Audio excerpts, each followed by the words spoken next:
జై గురుదేవ్. జీవిత పయనం కథ. ఒక వ్యక్తికి నలుగురు భార్యలు. నాలుగో భార్య అంటే చాలా ప్రేమ.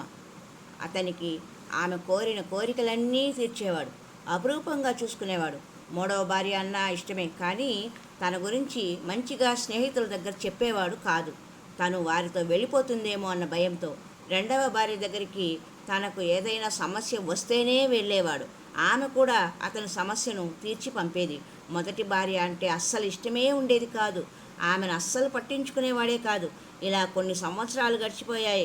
అతని ఆరోగ్యము క్షీణించిపోయింది.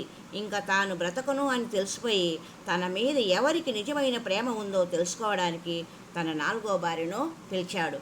నేను మరణానికి అతి దగ్గరలో ఉన్నాను, నిన్ను చాలా ప్రేమగా చూసుకున్నాను కదా, నాతో పాటు నువ్వు కూడా వచ్చేసేయి అన్నాడు.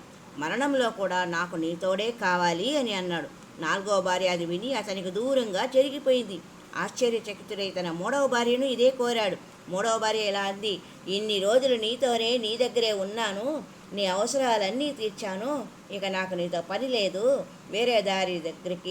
వేరే వారి దగ్గరికి వెళ్ళిపోతున్నాను అంది.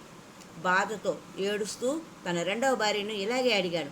నేను నీతో పాటు నీ శవయాత్రలో పాల్గొనేంత వరకు నీ వెంట ఉంటా, తర్వాత నేను వెళ్ళిపోతాను అన్నది. నిన్ను అప్పుడప్పుడు తలుచుకోగలను అన్నది రెండవ భార్య.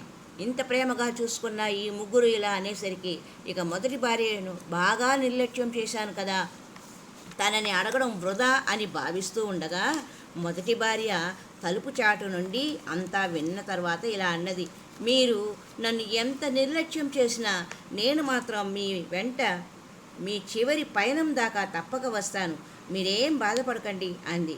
అతని కంట నీరు ఆగకుండా ప్రవహిస్తూనే ఉంది. కాబట్టి మనిషి దేనిని ఎవరిని నిర్లక్ష్యం చేయకూడదు. మన దగ్గర ఉన్నప్పుడు దాని విలువ తెలియదు, పోయే ముందు తెలుసుకొని ప్రయోజనము ఉండదు. నిజం చెప్పాలంటే మనం అందరం కూడా నలుగురు భార్యల్లోనే ఉంటున్నాం. ఆ భార్యలు ఎవరని తెలుసుకోవాలనుకుంటున్నారా? చూడండి. నాలుగవ భార్య అంటే మన శరీరం, మనతో ఉండదు. మూడవ భార్య అంటే సంపద, ఆస్తిపాస్తులు మనతో ఉండవు. రెండవ భార్య అంటే నేస్తాలు, బంధువులు మనతో ఉండరు. మొదటి భార్య అంటే మన ఆత్మ. నిజమే కదా. దయచేసి మన ఆత్మ చెప్పిన దానిని ఆచరించండి, పెడచెవిన పెట్టి నిర్లక్ష్యం చేయకండి. హరి ఓం తత్సత్.